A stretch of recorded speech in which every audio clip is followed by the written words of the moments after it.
Hello friends.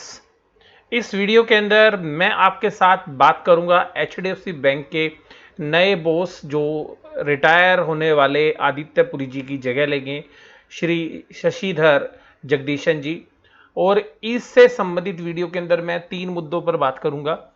कौन है शशिधर जगदीशन जी? दूसरी बात, क्यों सीईओ के लिए इतनी जो है जरूरत होती है किसी भी बैंक को, या सीईओ क्यों बहुत ज्यादा इंपॉर्टेंट होता है किसी भी बैंक के अंदर। और तीसरी बात कि यहां पर जो हमें देखने के लिए मिला आज की शेयर प्राइस के अंदर एक तेजी देखने के लिए मिली। एचडीएफसी बैंक का शेयर करीबन 4% की तेजी के साथ आज क्लोज हुआ। तो उसके पीछे का रैशनल क्या था, तो मैं इन 3 मुद्दों पर इस वीडियो के अंदर बात करूंगा। तो मैं नॉर्मली जो मीडिया के अंदर जो बातें हैं मैं उनसे हटके आपके साथ बात करने जा रहा हूं। उन बातों को तो करूंगा ही जो मीडिया के अंदर है। तो देखिएगा, सबसे पहली बार शशिधर जगदीशन जी रिप्लेस करेंगे किसको? आदित्य पुरी जी को, जो एचडीएफसी बैंक के पुराने चीफ है। उनको रिप्लेस करने के लिए शशिधर जगदीशन जी का जो है नाम स्वीकृत हो गया है आरबीआई के द्वारा। अब देखिएगा, ये जो नए बॉस हैं, इनकी एजुकेशनल क्वालिफिकेशन क्या है, ये कितने पढ़े लिखे हैं, या किस तरीके से जो है इनका बैंक में एक्सपोजर रहा है। तो ये सारी चीज़ें जो हैं एक इन्वेस्टर के लिए जो जानना है वो बहुत ही ज़्यादा ज़रूरी हो जाता है। तो देखिएगा, सबसे पहली बात मैं इनकी क्वालिफिकेशन से संबंधित करूं तो देखिएगा, शशिधर जी जो है वो वेल क्वालिफाइड जो है प्रोफेशनल है, ना केवल बैंकिंग के बल्कि वो एक क्वालिफाइड चार्टर्ड अकाउंटेंट। और उनका जो एक्सपोजर आप देखेंगे ना, तो बहुत कम ऐसे लोग आपको मिलेंगे जिनका कि एक्सपोजर इस तीनों तरीके का हो। तो जो शशिधर जगदीशन जी है, उनका एक्सपोजर सबसे पहली बात है फिजिक्स के अंदर रहा है। तो वो जो है क्वालिफाइड जो है रहे हैं फिजिक्स की फील्ड के अंदर। तो उन्होंने जो ग्रेजुएशन की है वो साइंस स्ट्रीम से की विद फिजिक्स। उसके बाद उन्होंने जो है चार्टर्ड अकाउंटेंसी की, यानी कि उन्होंने सीए का प्रोफेशन यानी कि अकाउंटिंग के प्रोफेशन के जो दिग्गज कोर्स है वो उन्होंने किया। उसके बाद जो है बैंकिंग के संभालने के लिए जो है इकोनॉमिक्स एक काफ़ी इंपॉर्टेंट फैक्टर होता है। तो उसके अंदर भी जो है मनी, बैंकिंग एंड फिनेंस, उन तीनों सेगमेंट के अंदर जो है उन्होंने मास्टर डिग्री की। और ये भी जो है एक इंटरनेशनल डिग्री इन्होंने की। और उसके बाद देखिएगा, मैं आपसे बात करूंगा, शशिधर जगदीशन जी ने 1996 के अंदर जो है बैंक को जो है ज्वाइन किया। और उसके बाद वो लगातार जो है इस बैंक के साथ जुड़े रहे। वो जो है फाइनेंस के हेड भी रहे 1999 के अंदर। और 2008 के अंदर जो है वो इस बैंक के सीएफओ भी रह चुके हैं। तो देखिएगा, उनका बहुत ही जो है बड़ा एक्सपीरियंस इस बैंक के साथ जो है रहा है, और वो इस बैंक के साथ जुड़े हुए हैं। और ये ऐसी अटकलें भी थी कि आदित्य पुरी जी चाहते हैं कि कोई इंटरनल मैनेजमेंट का बंदा ही जो है बैंक की टॉप मोस्ट जो बॉस वाली पोजीशन है, यानी कि एमडी और सीईओ वाली, उस पोजीशन को ऑन करे। तो देखिएगा, यहां पर इसके बाद जो है उनसे संबंधित कुछ जो चीज़ें हैं मैनेजमेंट से संबंधित, वो मैं आपके साथ शेयर कर रहा हूँ। कि देखिएगा, यहाँ पे जो 27 अक्टूबर 2020 है, यहाँ पर जो है रिटायर होंगे आदित्य पुरी जी, और तभी जो है ये शशिधर जगदीशन जी जो है उनकी जगह लेंगे। उसके बाद दूसरी बात देखिएगा यहाँ पर कि उनका एक बहुत बड़ा जो है रोल रहा है, और अभी वो प्रेजेंटली क्या काम कर रहे हैं। तो देखिएगा, वो ग्रुप हेड है फिनेंस के, जो पूरा फिनेंस का सिस्टम है जो पैसों से संबंधित है, ह्यूमन रिसोर्सेज, यानी कि जहाँ पर कि लोगों को नौकरी पे रखना, उनसे संबंधित उनकी डेवलपमेंट, ट्रेनिंग, एजुकेशन, उससे संबंधित सारी बातों पर जो है वो अभी भी उसके हेड है। लीगल एंड सेक्रेटरियल, यानी कि जो आप देखो स्टॉक एक्सचेंजेस को जो आपको इन्फॉर्मेशन मिलती है, वो सब सेक्रेटरियल या जो लीगल केसेस हैं कंपनी के यानी कि बैंक के, उन सबको डील करते हैं। एडमिनिस्ट्रेशन, यानी कि जो इंटरनल मैनेजमेंट के, इंटरनल कंट्रोल के रूल्स रेगुलेशन, उसके साथ भी डील करते हैं। इंफ्रास्ट्रक्चर, यानी कि जो इंफ्रास्ट्रक्चर है कि बैंक का इंफ्रास्ट्रक्चर किस तरीके से काम करेगा, किस तरीके से स्ट्रक्चर होगा, और इंफ्रास्ट्रक्चर से जो संबंधित फंडिंग्स है उसको भी देखते हैं। कॉर्पोरेट कम्युनिकेशन, और देखिएगा मीडिया के साथ किस तरीके से कम्युनिकेट करना है, इन्वेस्टर के साथ किस तरीके से कम्युनिकेट करना है, वो देखते हैं। और कॉर्पोरेट सोशल रिस्पॉन्सिबिलिटी, जो सीएसआर के अंदर जो पैसा खर्च करते हैं, उसको भी जो है यही हेड करते हैं। इसके अलावा जो स्ट्रेटेजिक जो चेंजेस होते हैं, यानी कि बैंक के अंदर जो नई स्कीम्स या नए प्लान्स आते हैं, उसके अंदर जो चेंजेस होते हैं, उसकी भी देखरेख जो है इन्हीं के कंधों पर है। तो अभी भी ये बहुत बड़ी पोजीशंस के ऊपर ऑलरेडी काम कर रहे थे। तो अब यहाँ पर जो है आप जो राइट हैंड साइड पे जो देख रहे हैं वो आदित्य पुरी जी, जो भी वर्तमान में बैंक के एमडी और सीईओ है। और जो आप मेरे बाईं तरफ देख रहे हैं वो है जगदीशन जी। तो देखिएगा, यहाँ पर मैं आपके साथ जो बात करूंगा कि ऐसा क्या है कि ये पूरी प्रोसेस जो है फॉलो करने के लिए जो है आरबीआई की परमिशन लेनी पड़ती है। तो आइएगा अब मैं इस मुद्दे पर बात करता हूं। तो मैं जो दूसरा पॉइंट आपके साथ बात कर रहा हूं कि देखिएगा, जो बैंकिंग है वो हमारे ओवरऑल बैंकिंग सिस्टम का पार्ट है। यानी कि जो हमारा ओवरऑल बैंकिंग सिस्टम है उसके अंदर जो कमर्शियल बैंक्स हैं वो काफी इंपॉर्टेंट रोल प्ले करते हैं, और एचडीएफसी अपने आप में एक प्राइवेट सेक्टर का कमर्शियल बैंक्स है। तो ये जो कमर्शियल बैंक्स की कैटेगरी में ये नहीं है कि केवल यही एक अकेला कमर्शियल बैंक है जो प्राइवेट सेक्टर में है। प्राइवेट सेक्टर्स में और भी बैंक है, जैसे Axis bank, ICICI bank, Kotak Mahindra bank, ये और बहुत सारे बैंक्स आप देखते हैं वो प्राइवेट सेक्टर के अंदर आते हैं। इसके अलावा पीएसयू बैंक्स भी हैं जहां पर कि मालिकाना हक सरकार के पास है।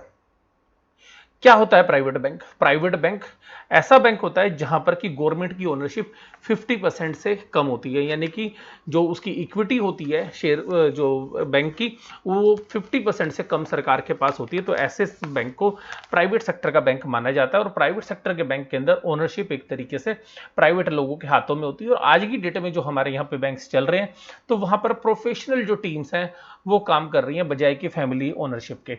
और क्योंकि यहाँ पर एक ओनरशिप एक लिमिट के बाद आप रख नहीं सकते, तो आरबीआई एक अमाउंट जो है फिर जो एक क्वांटिटी या एक आप अमाउंट जो है वो फिक्स कर देता है कि उससे ज़्यादा आप ओनरशिप नहीं रखेंगे। तो अभी देखेंगे कल भी जो है बंधन बैंक ने अपनी 20% ओनरशिप जो है ट्रांसफ़र करी, और यही रीजंस होते हैं कि यहाँ पे आप किसी को कंट्रोल नहीं दे सकते, किसी एक फैमिली को या एक बिजनेस ग्रुप को। तो ऐसे में क्यों ऐसा करना पड़ता है कि ऐसे एक ओनरशिप नहीं दी जा सकती एक फैमिली को?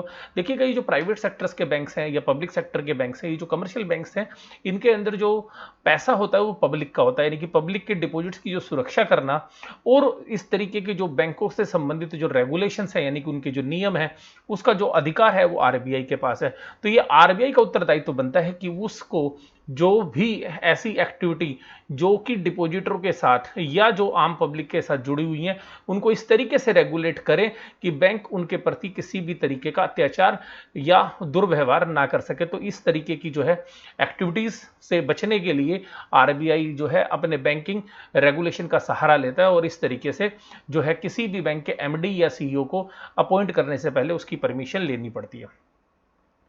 इसके बाद देखिएगा कि यहाँ पर ये जो हमारे सेंट्रल बैंक्स हैं आरबीआई से परमिशन क्यों लेती है, उसके बाद ही जो है अपॉइंटमेंट हो सकती है। तो देखिएगा आज इनके नाम पर मोहर लग गई है, तो ये आज देखिएगा जो बैंक के नए एमडी और सी होंगे। तो आपको ये भी जानकारी मिली कि क्यों जो है आरबीआई से परमिशन लेनी पड़ती है, क्या प्राइवेट सेक्टर्स के बैंक होते हैं।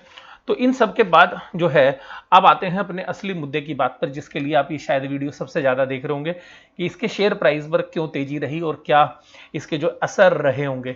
तो आइएगा मैं अब इसकी आपके साथ जो है बहुत ही अच्छे तरीके से आपको इसकी विवेचना करने की कोशिश करता हूं। तो देखिएगा, सबसे पहली बात, आज एचडीएफसी बैंक का जो शेयर है वो करीबन 4% चला, और इसका जो मेन रीजन है वो देखिएगा, मैं आपको कुछ reason out of the box जाके बात करूंगा। देखिएगा कि जो बैंक्स हैं उनके अंदर हमारे यहाँ पे स्पेशली जो इंडिया के अंदर प्राइवेट सेक्टर्स के बैंक है वहां पर जो फॉरेन इंस्टीट्यूशनल इन्वेस्टर्स है उनकी काफी जबरदस्त जो है ओनरशिप जो है रहती है।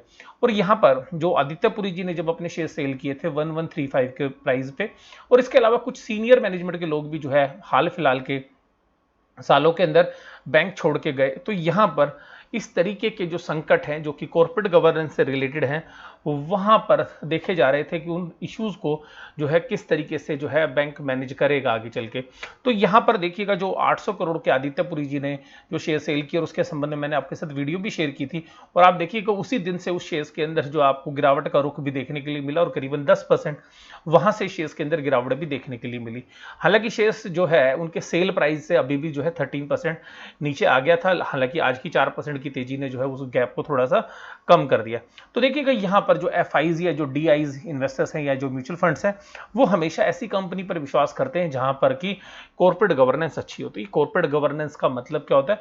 कॉर्पोरेट गवर्नेंस का मतलब है कि जो मैनेजमेंट या इंटरनल मैनेजमेंट के जो लोग हैं या जो कंपनी है वो इन्वेस्टर्स को पूर्ण विश्वास के साथ रखे और किसी भी तरीके के जो इंटरनल प्रॉफिट्स हैं या सीक्रेट प्रॉफिट्स हैं उनको ना कमाए, या कोई भी जो जानकारी है वो शेयर के प्राइस पर जो इंपैक्ट करती हो उसको तुरंत एक्सचेंजेस को या इन्वेस्टर्स को और इवन सरकारों को जो है तुरंत उपलब्ध करा दे।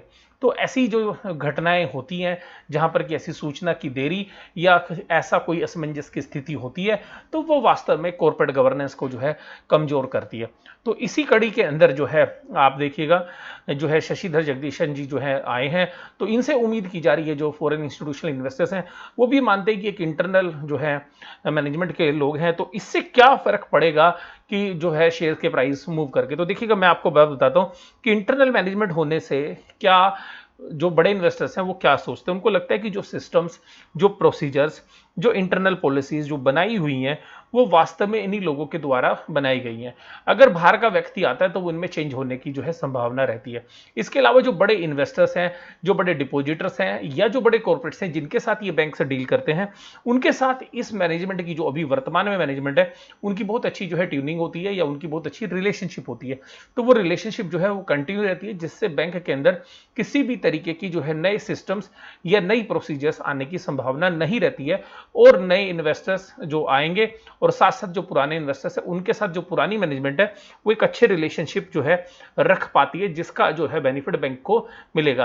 तो इन सभी बातों की वजह से जो है आज स्टॉक मार्केट के अंदर जो इन्वेस्टर्स को ये शेयर्स के प्राइजेस बढ़ते हुए इसीलिए नजर आए क्योंकि जो पुराने जो इन्वेस्टर्स थे जो इस बैंक को छोड़ के चले गए थे वो भी, और जो अभी फॉरेन इंस्टीट्यूशनल इन्वेस्टर्स साइडलाइन में बैठे हुए थे वो भी जो है अब इस बैंक के अंदर आज मुझे लगता है कि उन्होंने भी जो है बाइंग की होगी। और यही रीजन है कि आज जो शेयर्स के प्राइस हैं वो ना केवल 4% बढ़े, बल्कि जो वॉल्यूम थे बैंक के वो भी करीबन 1.5 से पौने 2 गुना के बीच में देखने के लिए मिले। तो इस वीडियो के माध्यम से मैंने आपको ये समझाने की कोशिश की कि शेयर्स के प्राइस पर क्यों इंपैक्ट आया, और इसके अलावा जो अब नए चैलेंजेस हैं क्या हो सकते हैं, क्यों इनको चुना गया, इससे संबंधित जो बातें हैं वो आप लोग जो है मेरी कभी अन्य किसी दूसरी वीडियो के अंदर भी देखेंगे। तो जब आगे की प्रोसेस होगी तो मैं उससे संबंधित वीडियो भी आपके साथ शेयर करूंगा। ये वीडियो आपको कैसी लगी जरूर से जरूर आप मुझे कमेंट बॉक्स से बताइएगा। वीडियो देखने के लिए धन्यवाद। Thank you very much.